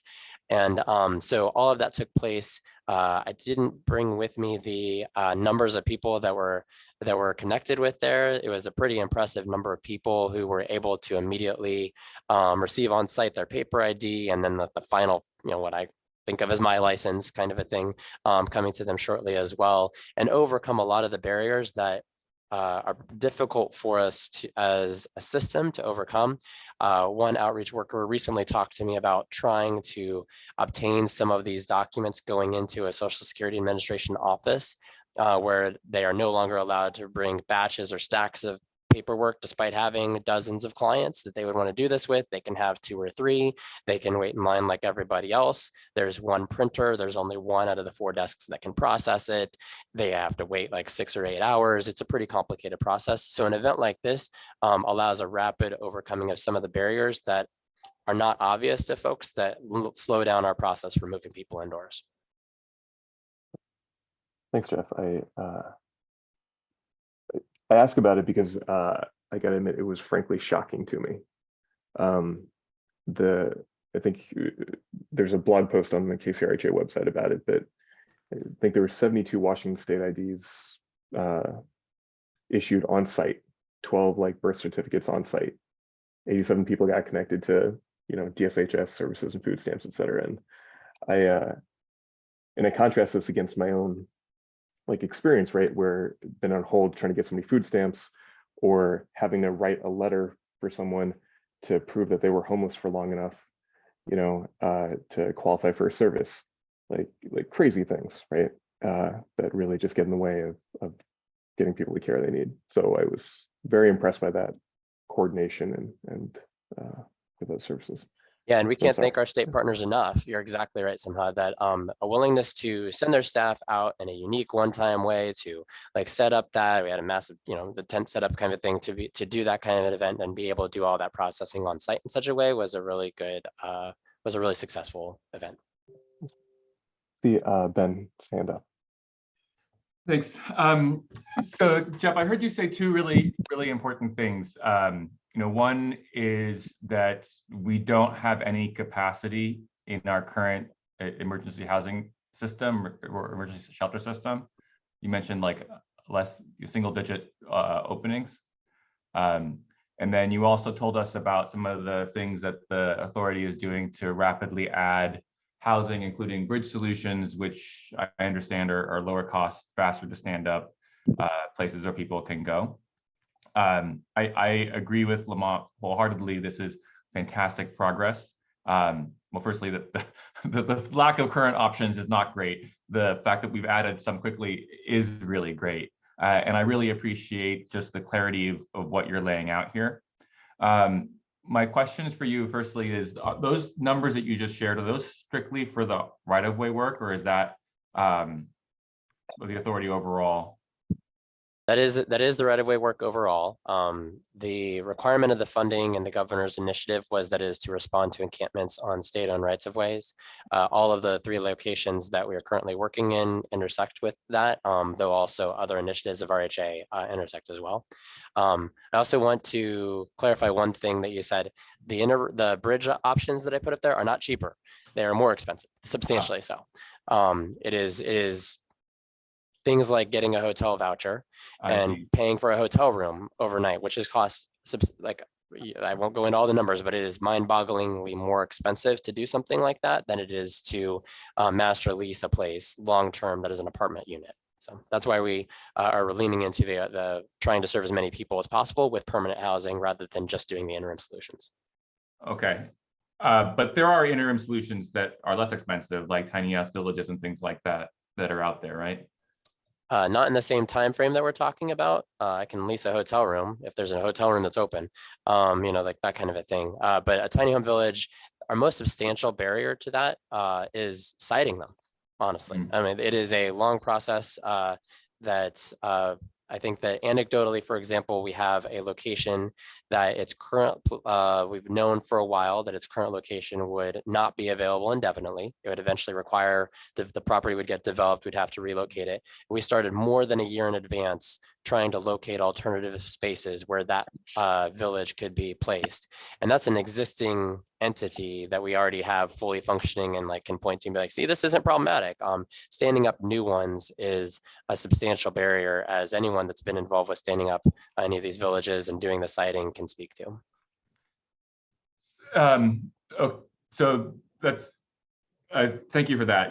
I do, in a very real sense, think of our core mission here as finding places for people to move inside as quickly as possible. And it's really helpful as a glimpse of some of the things that we're trying to do right now with this specific funding source for this specific population.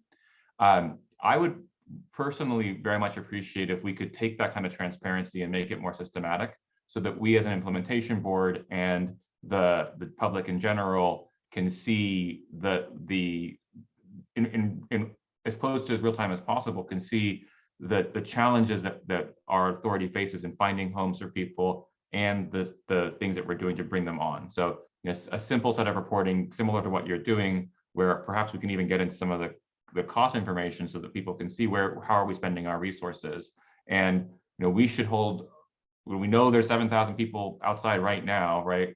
We have to get 7,000 places for them to go. You just showed us a couple hundred that are on there. That's great progress. We now have a couple thousand more to go and do. If there's a way for us to show our progress and track that as we're moving through the next months and years, I think we'll be able to better to better share with the public that we're making progress, right? A lot of the folks that gave a couple of comments about the lack of pace on the right-of-way initiative, I think will now have a much better understanding of what's happening. And that I believe that should be part of our culture. So I don't know if there's any internal reporting that you do on like shelter availability, housing availability. There's things like that can be made public. I think it would really go a long way. How many available units did you say we have? Like two or five or something crazy like that? So the March 3rd update, which is the last that I received, I usually get them on a Friday. There were 5 congregate shelter beds, and I don't know the details on those 5 beds, but typically the ones that we have available are the type that you line up at night, you wait to get inside, you're going to leave it 7 a.m. You can't bring your pets. You bring repossessions. If you have a partner, you'll be separated. Many of them are also have sobriety requirements, which might not be a good match for someone that's coming from the street. So that's why when I say that it's not something that'll get utilized, I hope that some of those characteristics kind of like, we all can relate, like, oh yeah, if I had to leave my partner or my pet, or I couldn't bring any of my stuff, I probably wouldn't come inside either. So. Yeah, totally. But I mean, that even still, even if those were great units, there's still not nearly enough of them. It's basically nothing, right? We're basically totally full. And that contrasts with some of the numbers that we've heard elsewhere in the 5-year plan draft. I think it said that the average occupancy was around 80% for our emergency housing. And, CEO Dones has mentioned in remarks that, our shelters are only 2/3 full. This is really, really important data that should directly drive our decision-making and allocation of resources, because, we all know homelessness is caused by lack of homes. We cannot bring people inside until we have places for them to go. So it's really critical for us to get transparency in this issue. And I just wanted to thank you one last time for bringing this detail on the right of way to us today. Yeah, absolutely. No problem. I think that, and you're right, that there has been times that we talk about a vacancy rate that's higher than that, or a utilization rate that is not higher, I guess is the right direction.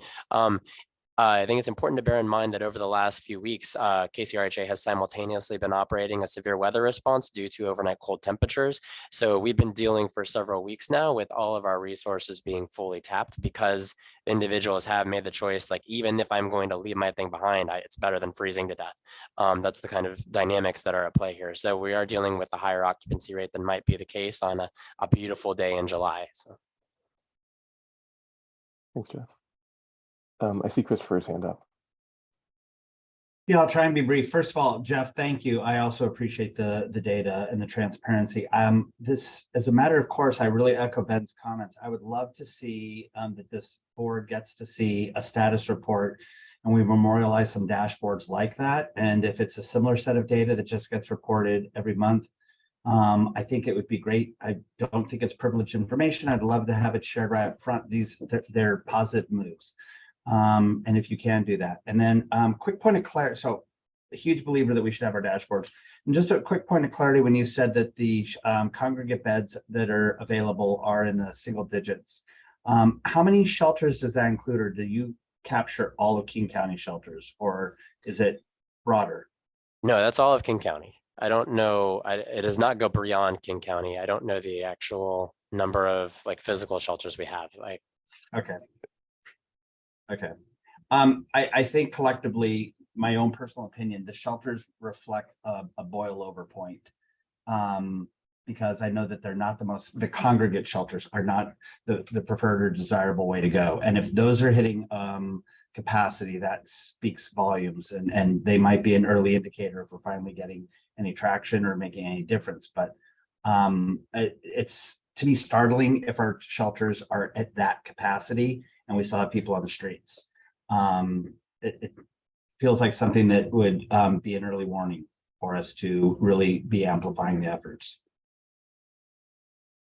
Yeah, absolutely. And I don't think I directly responded to Ben's comment about having some kind of a dashboard. I think that something along the lines of what I just put up, where it shows this is what we were funded for, this is how many beds, this is where it's at in the process, should be something that we could put together, because it's especially tied to things we've been funded for, putting in hypotheticals. We've had, you've seen with the 5-year plan, that's brought conversation about, is that useful? But something that is, we've got the money for this, what's its status point and its opening point, that kind of a dashboard should be achievable. So just to build on that, is how does that get actually acted on? Do we need to vote? Do we need to agree? Is it just, it's a casual conversation, but it feels consequential. I'd like to know if we can.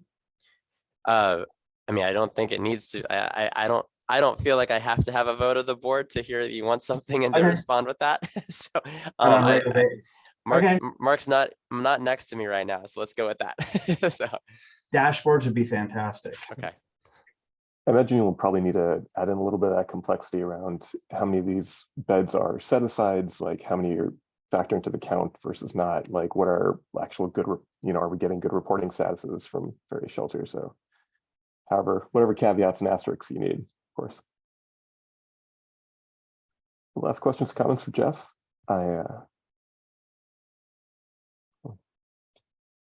And John reminds me, I apologize, I had missed an important piece of our agenda, ensuring that we have establish a regular time for our systems planning committee meeting.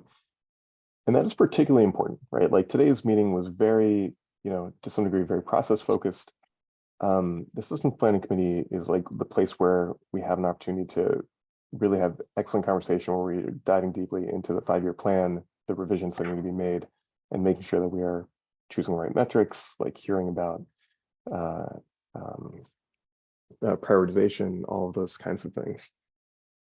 I'm gonna stop talking for a minute. John, do you want to take the lead here in trying to get us on the right track?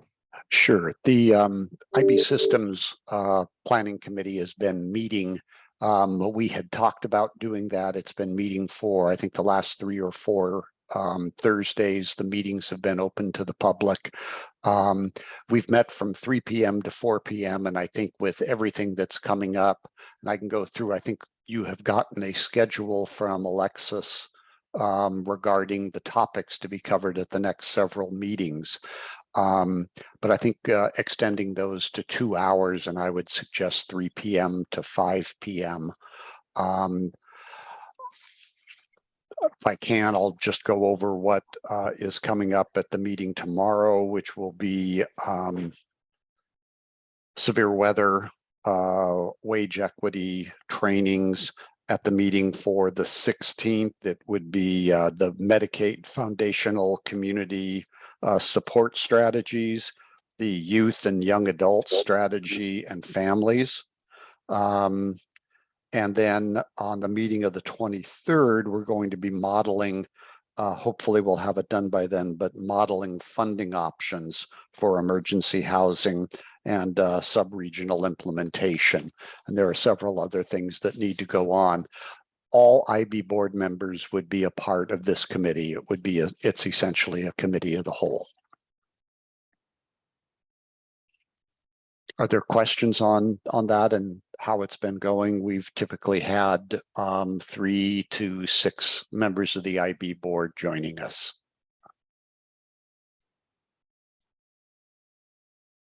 If there aren't any questions, I'd make a motion. Or am No question, but thank you, John, for facilitating and helping run this subcommittee. It's important work. Thank you. And I think we're making good progress and it works well with staff. Any other questions?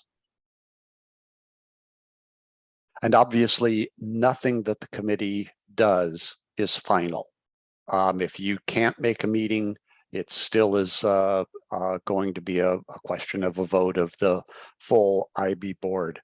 But with that, I would like to make a motion to establish the IB Systems Planning Subcommittee, set a regular meeting time of every Thursday from 3 p.m. to 5 p.m.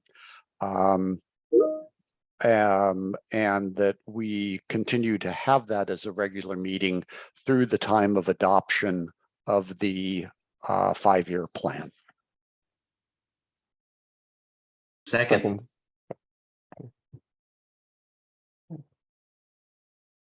Any discussion on this?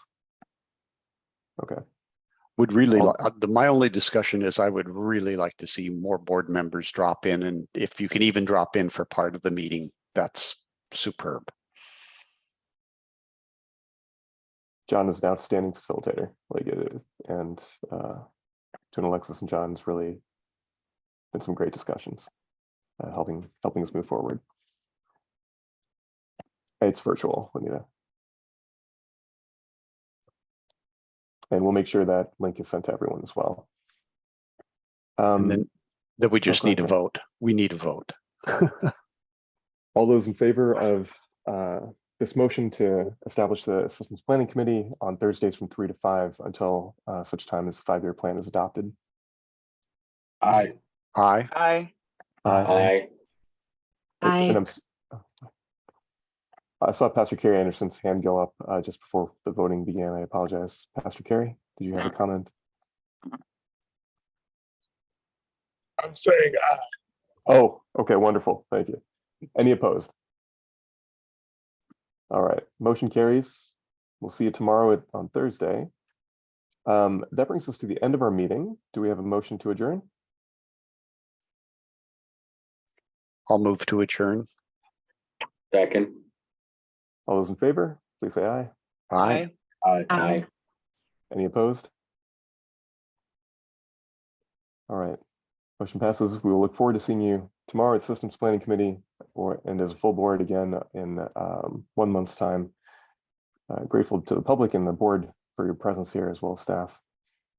Thank you, everyone. Awesome. Bye, Take all. care all. Thank you. Thanks.